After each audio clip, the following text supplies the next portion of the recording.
کہ خود سے جب تک نہ آشنا ہوگا کام ہر ایک بے مزہ ہوگا، دل جو چاہت کا آئینہ ہوگا گرد سے پاک باصفا ہوگا، اور خوف ہوگا نہ کوئی ہوگا غم ساتھ حاصل اگر تیرا ہوگا، اور ہے خاموشی عجیب زندہ میں یہ سنا ہے کہ فیصلہ ہوگا۔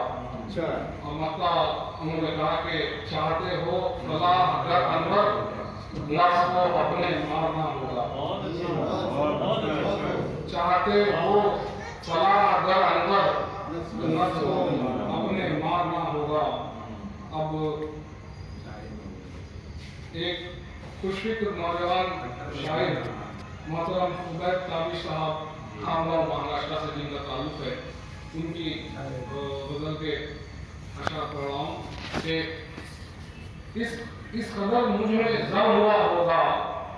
ساتھ میرے کو ہر جگہ ہوگا، اس قدر مجھ میں ضم ہوا ہوگا ساتھ میرے کو ہر جگہ ہوگا، جب تیرا خود سے سامنا ہوگا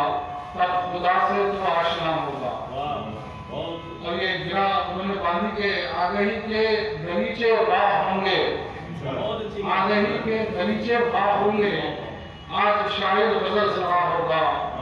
اور عشق آباد کا مکی ہے وہ، عشق آباد کا مکی ہے وہ، لازماً پھر تو سب فنا ہوگا۔ آگے مقطع کہتے ہیں کہ وقت محشر زبان چپ ہوگی جسم دانش کا بولتا ہوگا۔ اور اللہ صاحب ہم سب کے محبوب شاعر اور بزم شاعری سے یہ ابتدا سے جڑے ہوئے ہیں، آپ تمام حضرات ان کو اچھی طرح ان کے کلام کو، ان کی شخصیت کو جانتے ہیں۔ ڈاکٹر عارف انکسار صاحب ادارہ دولت اسلامی سے بھی ان کا تعلق ہے، حیدرآباد سے ڈاکٹر عارف انکسار صاحب نے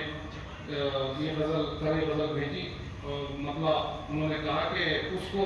محنت کا پھل عطا ہوگا، اس کو محنت کا پھل عطا ہوگا، پیڑ آنگن کا جب بڑا ہوگا، جا رہا ہے وہ چھوڑ کر مجھ کو ہجر میں حال جانے کیا ہوگا،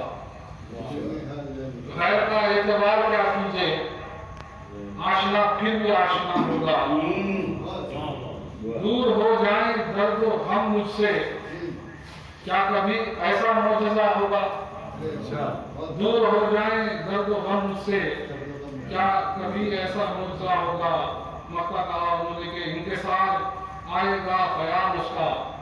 انکسار آئے گا قیام اس کا، دل سے گرد دل کو راستہ ہوگا، انکسار آئے گا قیام اس کا، دل سے گرد دل کو راستہ ہوگا۔ ایک اور ادارہ دولت اسلامی کے شاعر محترم اظہر کورٹلوی صاحب کوروٹلا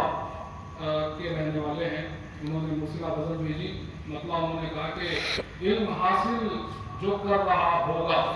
اونچا کل اس کا مرتبہ ہوگا، پنچھی اڑنے لگے فضاؤں میں پیڑ شاید وہاں کٹا ہوگا، شخصیت کیوں نہ اس کی نکلے گی سامنے جس کے آئینہ ہوگا، زندگی پرسکون رہی اس کی دین پر جو سدا چلا ہوگا۔ اور انہوں نے یہ مقطع کہا کہ دین اسلام کا ہی اے اظہر ساری دنیا میں غلغلہ ہوگا۔ حضرت گرامی یہ بزم شاعری کے واٹس ایپ گروپ کے ممبران جن کا ملک کے مختلف علاقوں سے تعلق ہے، ان لوگوں کا مرسلہ کلام یہاں پر پڑھا گیا، ان سب کو بھی اس محفل میں شامل کیا گیا کیونکہ وہ ہمارے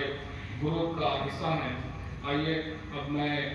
شعراء کرام یہاں